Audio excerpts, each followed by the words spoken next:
Hi, I'm Rachel Abbasi. Welcome to the Recovery Daily Podcast. As always, thanks for spending time with me. Hello, and welcome back.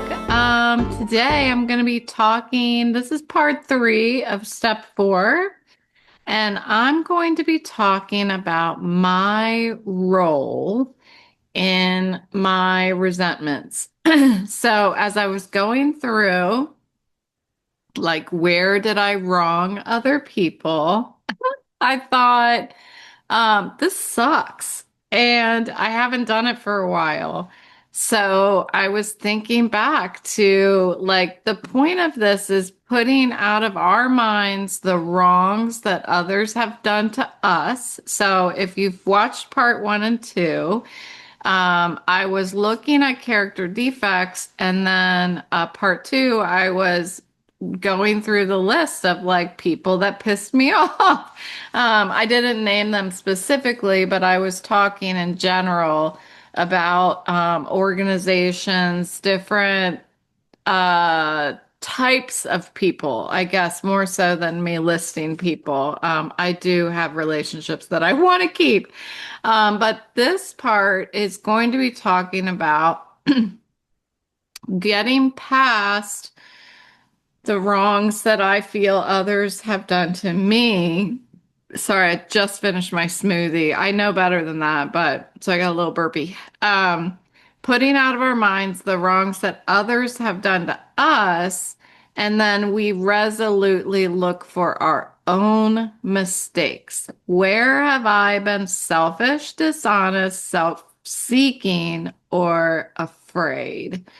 And the next episode, I'm going to talk a lot more about fear, but here I'm going to just touch on things that I'm frightened of. So the point of this, it's really important to acknowledge the point of this. And I mentioned it in the previous episodes. It's not to beat ourselves up and think that we're terrible people, but it's hard and it can feel very humbling. And I think that that's a really great exercise, especially as I go through and look at some of the ways that I have been selfish, dishonest, self-seeking, and afraid. I needed to go through the process of humbling myself and looking at, okay, I have these resentments towards people, places, and things, but what was my role? Because there's always, we say that a relationship is two people. And when we only get one person's side, it can make another person look like an angel while the other person looks like a terrible person. And so this is a practice of putting aside that those opinions about other people, the emotional side of like how those people make me feel. Like it can get really like, oh, I don't want to look at it. But if I can get practice putting it aside and looking at my role, it is going to help me in the future. We've got a lot more steps after step 4, and some of those include actually engaging with some of these people that we might have a resentment towards. So how do you address your role in a relationship when you're totally pissed at the other person? And the steps give me the tools to do that. Give me guidance on how to look past what they did to me and admit what I may have done to them. So I'm going to list some of the things that, so this isn't really character defects more than my mistakes. So I'm going to look at my mistakes, and this should be fun to just admit it out loud on the internet. I wouldn't have been able to do this in year 1. I'm in my ninth year. My anniversary is April, oh my gosh, April 28th, 2016. I always want to say April 16th, but it's April 28th, 2016. And it's not until really this year that I would be able to just say, look, I love controlling other people, and not feeling like I'm a terrible person because of it. So I am going to remind myself as I go through these that I am human, and all of these things that I'm going to list are symptoms from being human. And if you listen to these things and you think, this lady's terrible, I'm not going to listen to her podcast anymore, that's a shame and I will miss you. But it's still going to be, I think, a good exercise for me. And I'm sure I will help at least one person. And that is always my goal with each episode, is to be able to connect with one person. And so we're going to go ahead and do it and we'll see what happens. So this section is, where have I been selfish? And I will try my best to give examples, but it might be challenging for me to think on the spot like that. And no, I didn't create notes for this one. So, some of the ones, so I had a list of like possible ways you could make a person could make a mistake, and I just checked off the ones that applied to me, that resonated with me. So the first one was not seeing other people's point of view, problems, or needs. When you're in a conversation and you're disagreeing with somebody and you get to the point where one person says, we're going to have to agree to disagree. I love that.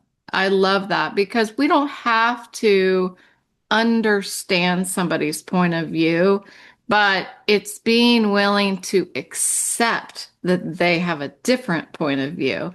And I think that there have been times in my life, I don't think I suffer from this too much, but where you're just like, how can you possibly not agree with me? How can you possibly think that that is right and what I'm saying is wrong?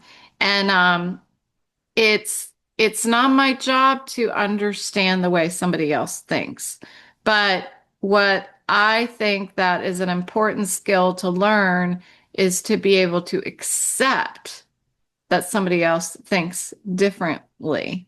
Another one I checked off is wanting things my way. There's a couple that are repetitive, just like last episode. Wanting things my way is haunts me, and it probably will continue to haunt me for the rest of my life.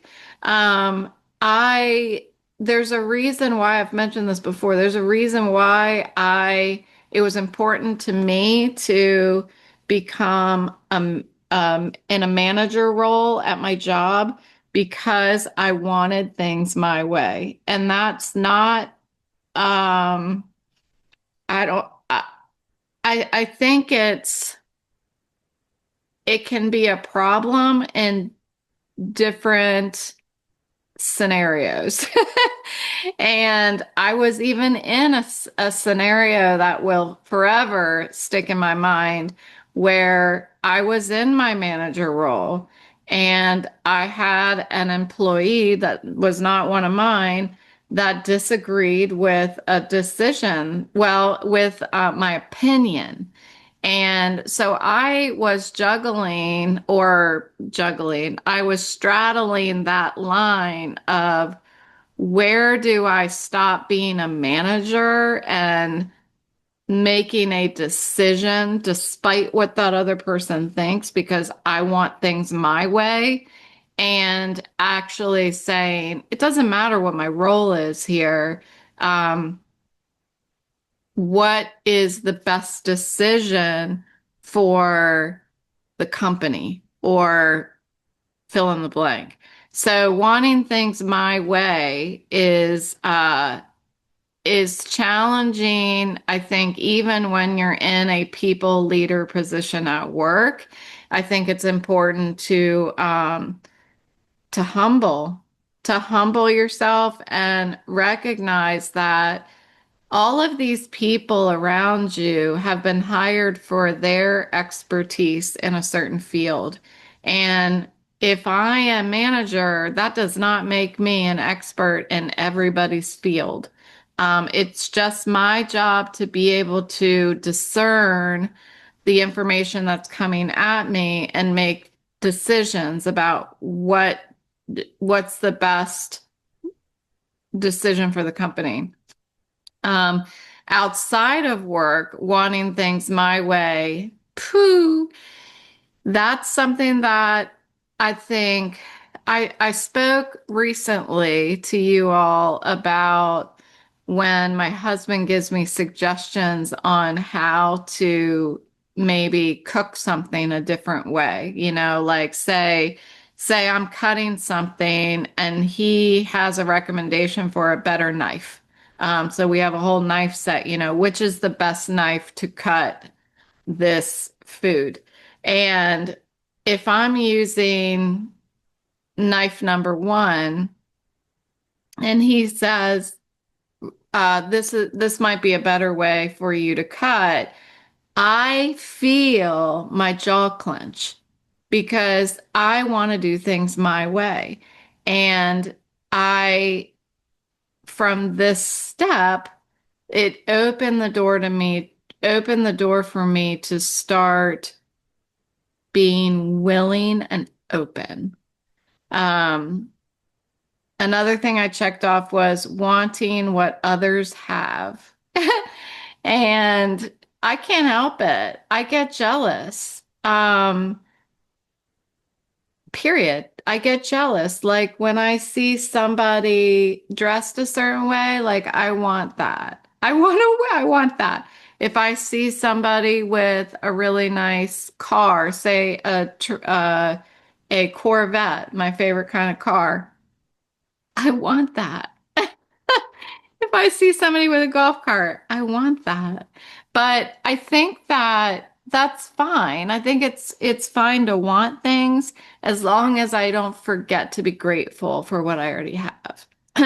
And that's the part that I have been so much better at over the years is really living in gratitude. Because if I don't live in gratitude, then I walk around wanting all day long. And what fun is it to want all day long, instead of have all day long, and just be appreciative of where my environment and what's in it. Another one is wanting to control. I think that that is repetitive of wanting things my way in a sense. If I think of something else that applies, I will let you know. Thinking I am better than other people, grandiosity.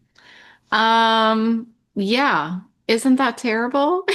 It's really terrible to admit that, but in my life, I have been in situations where I think to myself, I'm better than them. Now, I'm probably saying I'm better than them at something.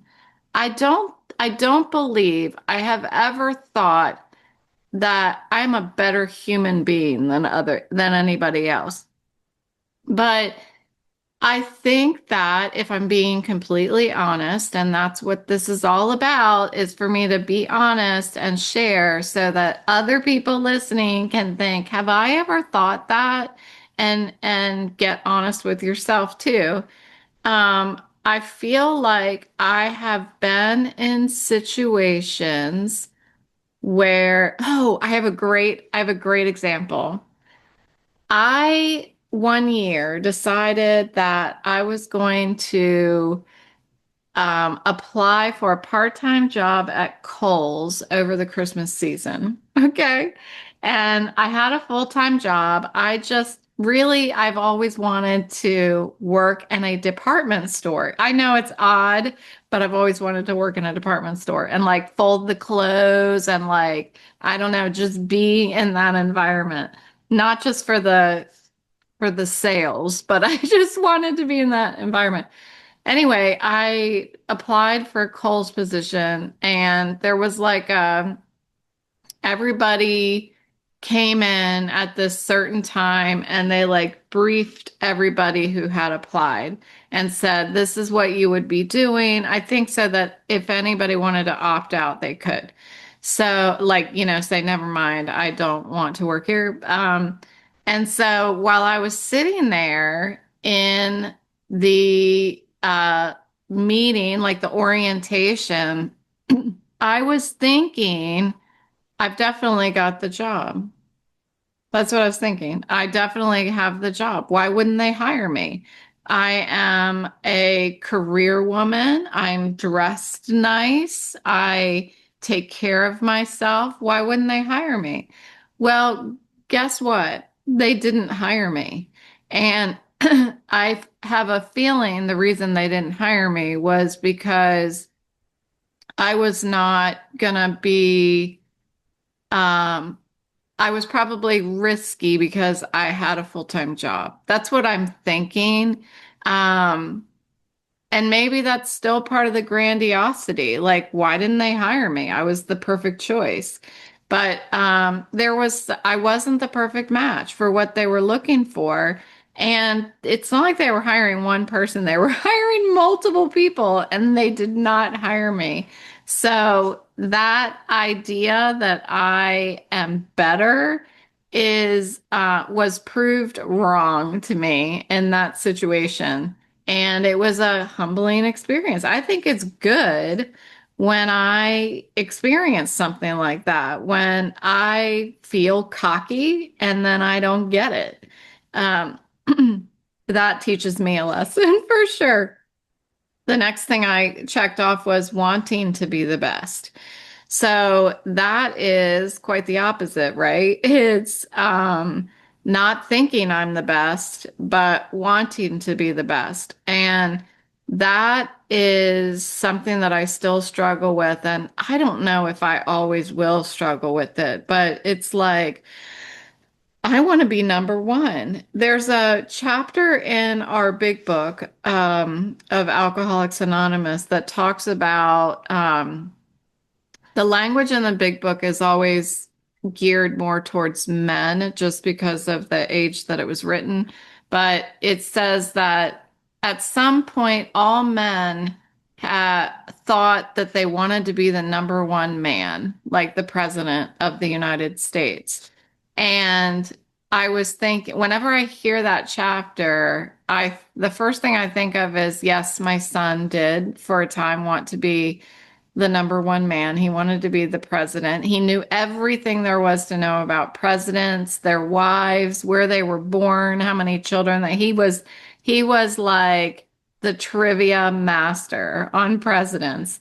And then September 11th happened. He was very young and he heard about it and he decided from that point on, sorry, the dog is barking. Puppies. No. Quiet, quiet. We're podcasting. We're podcasting. Sorry. Um, and September 11th happened. He decided he no longer wanted to be the president, which broke my heart, but I understand. He didn't want to be a target. So anyway, so that's the first thing I think of when I hear that chapter. And the second thing I think of is how I have always wanted to become number one. I wanted to be the best at everything. And when like an example, when I was in volleyball in high school, I played volleyball my sophomore, junior, and senior year. I did not play my freshman year because I did not make the team. I was heartbroken. But I spent sophomore, junior, and senior year wanting to be the best. And I never was even close to the best. I didn't even start. I only played the back line and I never ever got to start the game. And so I spent the majority of that time, not even say the majority, I spent all those 3 years feeling less than, wanting more. I never sat back and thought, I'm so fortunate to have made the team. I'm so lucky to have been chosen that I was good enough to represent the high school in volleyball. And not only that, but I didn't start because of the rotation. So the person who played the front line for me, she started because she always started in the front. So the only reason I didn't start is because that position always, when we opened up, always started with her in and her in the front. So I didn't start by circumstance, really. And I was good enough for playing every game, playing the back row, and being one that was chosen. There were some people who didn't play at all. And I never sat and thought about that. So, wanting to be the best, I think that gratitude is a solution for that. Being able to stop and think, I may not be starting, but look what I am doing. Look at my opportunities that I've been given. I am good enough. And that's hard. It's very hard. I still struggle with wanting to be the best. Like I'm painting this big gigantic canvas and I want the world to happen with this canvas. I have to remember that I'm not painting this because I want to outpaint anybody. I'm painting it because I enjoy turning a blank canvas into a picture that I imagined and I created with my hands. Another one that I checked off is being too concerned about me, so being self-focused. I always thought that I was very considerate of other people and was not selfish. But it turns out that just when nothing's happening, let's say I'm in a room of people. When I'm in a room of people and it's quiet, okay, here's an example. I just went to my first art club meeting in my neighborhood right before I started recording. So super excited. There were like 30 people there. It was gigantic. It was super fun. Somebody did a presentation on impressionism, and I really enjoyed myself. But I stray. When I'm in a room I'm in a room full of people, am I thinking about me or am I thinking about the other people? When I was sitting there, I was thinking about me. Isn't that funny? I was thinking about me. I was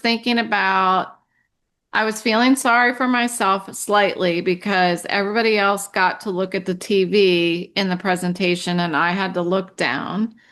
I was thinking about, I don't know, me. I don't even know how to specifically say.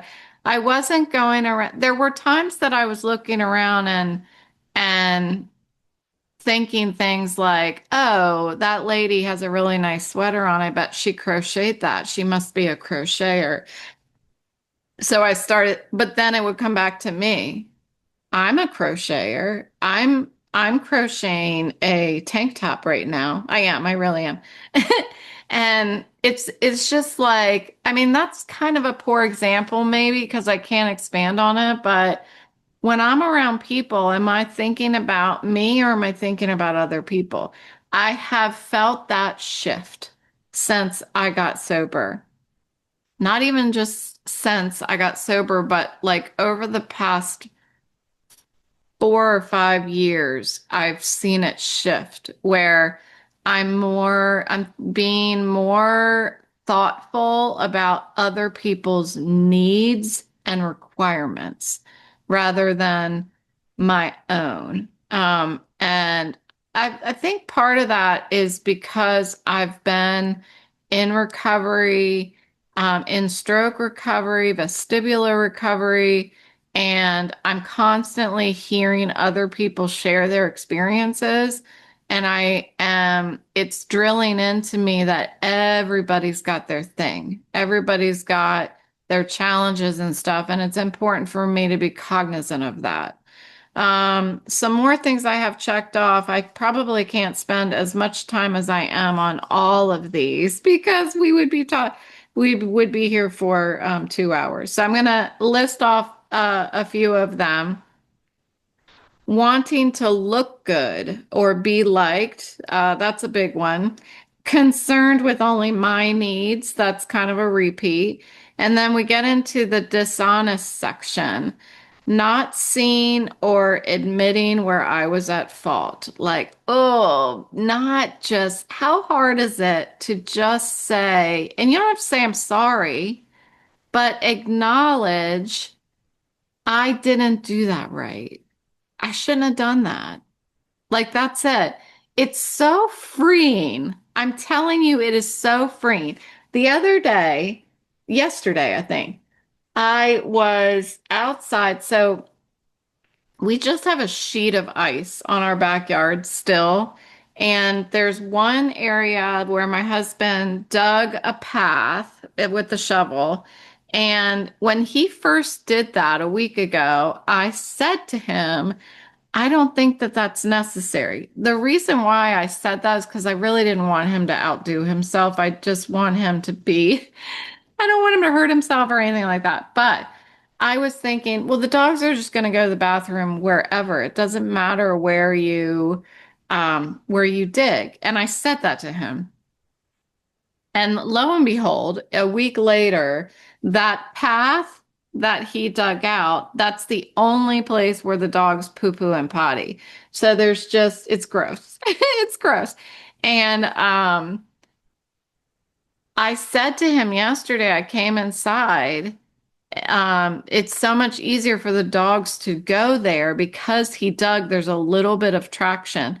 The rest of the yard, like I said, like it melts ever so slightly every day, and then that water freezes, and it's like you need ice skates in order to walk out there.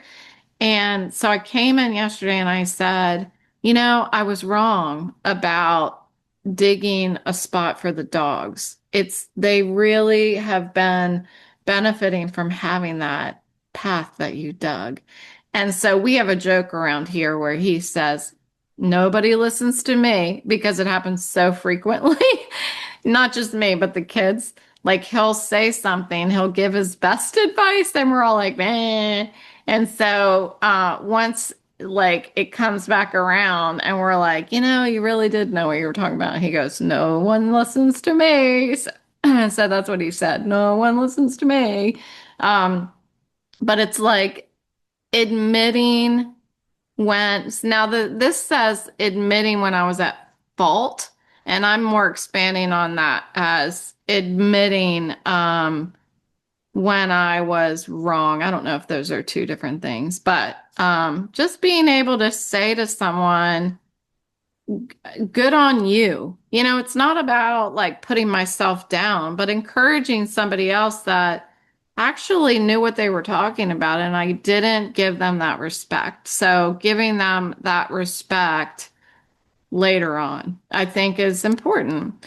Blaming others for my problems. I did that a lot when I was drinking, and I am more likely now to be able to look inward and recognize like when my problems have been caused by me. Not admitting I've done the same thing. I have that checked off, and I think that that's one of the reasons why I like to do this podcast is because I like to admit stuff that I've done or that I think that's just not pretty. Like the ugly stuff. I like to talk about it because a lot of people don't. And I think that's really one thing that I pride myself in now is trying to admit, like, I have felt that way too, to people. Not expressing feelings or ideas for a really long time. I stopped expressing myself, and that was due to a relationship that I was in and feeling like I was not being heard, feeling like I would be made fun of if I expressed myself. So I just stopped. I honestly, I stopped talking. And I think that that happens with a lot of people that may be in um, emotionally abusive relationships. And I've recently made friends with a author that I'm listening to her book right now, and part of it is about a an abusive relationship, and I hear that same thing. I hear that in the book, shutting down. And I think that that was my reaction due to my depression and anxiety because it just closed me up. Like I was all of those feelings just were packed inside my depression and anxiety, and I was scared. I was terrified to talk. I really was, not because I would be physically abused, but emotionally abused, and that doesn't feel good either. Not being clear about my motives. I think it's important. I've learned in sobriety about looking at our motives, and sometimes we can deceive ourselves for sure. I have checked off lying, cheating, and stealing. Yeah, I mean, I'm not a saint. Lying to myself. Well, doesn't that happen all the time? I still lie to myself. It's hard, like that pause is important to get honest with ourselves. Exaggerating and minimalizing. I'm a big exaggerator. And today, if I catch myself exaggerating, I try to stop myself. Or I'll like say, yeah, I mean, I have like probably 100 pages written. And even if the other person starts replying, I'll go, I'm sorry. I was exaggerating. And I'll like correct myself. And I think that um making it a point to correct myself is starting to decrease the number of times that I exaggerate. So I'm trying to correct that. Setting myself up to be wronged. Um, I think, what is the word I'm trying to think of? Um, self-sabotaging. That I think is something that I do when I'm feeling sorry for myself. That's really what comes to mind when I see that. Expecting others to be what they are not, expecting others to be what I think that they should be. Um, what else do we have here? In the self-seeking section, I have putting others down internally or externally to build me up. I mentioned something during the character defects part one of step four episode. I mentioned something about talking about people. And that I learned the hard way not to talk about people. But I think that I still have this habit of trying to find something wrong with somebody so that I feel better about myself. And that comes from insecurity. And I don't think I'm a mean person. I think that I'm a broken person and that it's a character defect that I can work on. And I think if any of you find yourself doing that, I don't think you should feel that you're a bad person. I think that it's a natural human symptom, but it's important to know that you do it and where it comes from. And I think the solution to that for me is to work on my own confidence.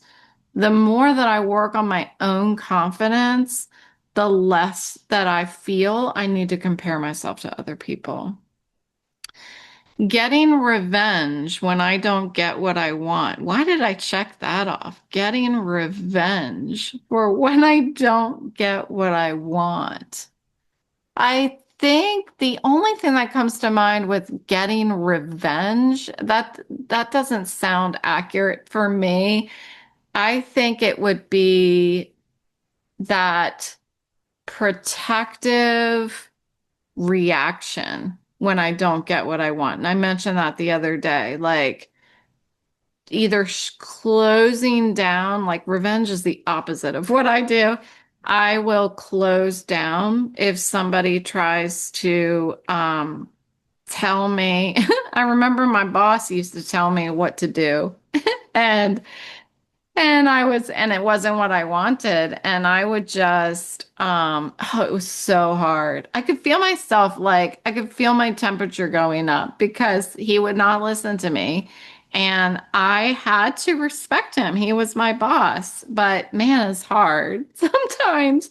But in that sort of hierarchical, sorry, I said sort of, that hierarchical environment where you must listen to the other person, it's a little easier to just, you know, be professional in how you respond when you don't get what you want.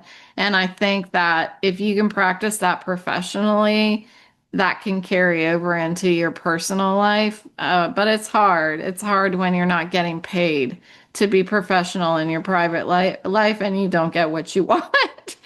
Holding on to a resentment, that would be a grudge. And I'm a big grudge holder. I have been my whole life.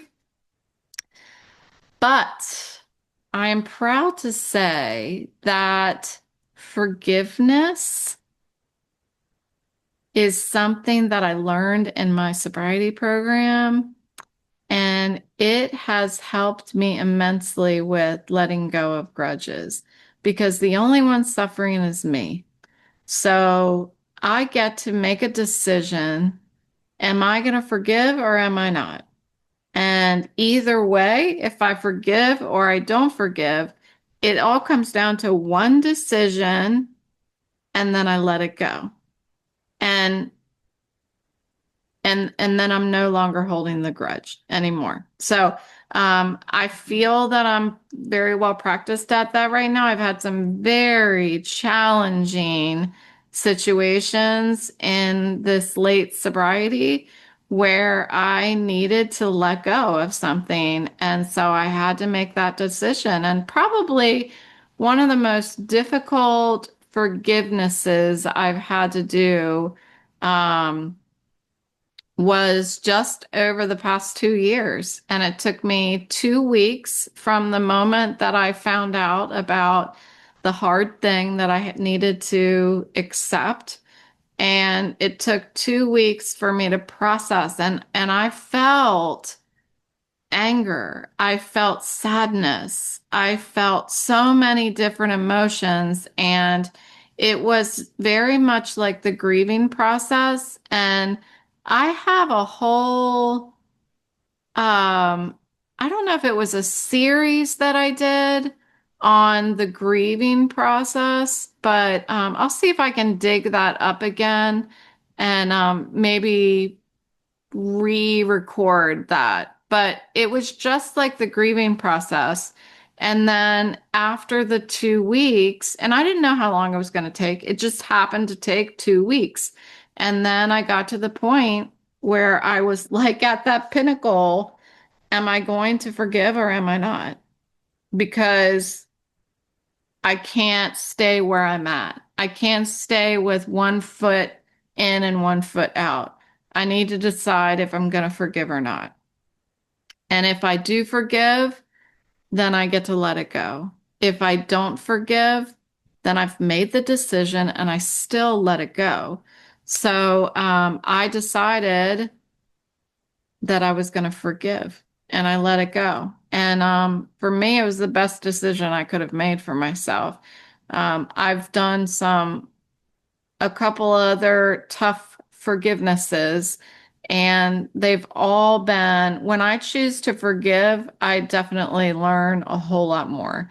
But I can understand there are some situations where forgiveness is just not going to happen.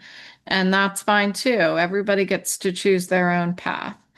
And then the last part is things that we're frightened of. So I'm going to pause, like stop there for this episode. And then part four for step four, when I record that one, is going to be about fears. And it's all challenging stuff, but there's so much growth inside all of this just by looking at it. That's all we're doing is looking at it and then picking somebody that we trust to talk about it to. So that's what I've got for you today. I hope that you enjoyed hearing about all of my mistakes, and I will talk to you next time.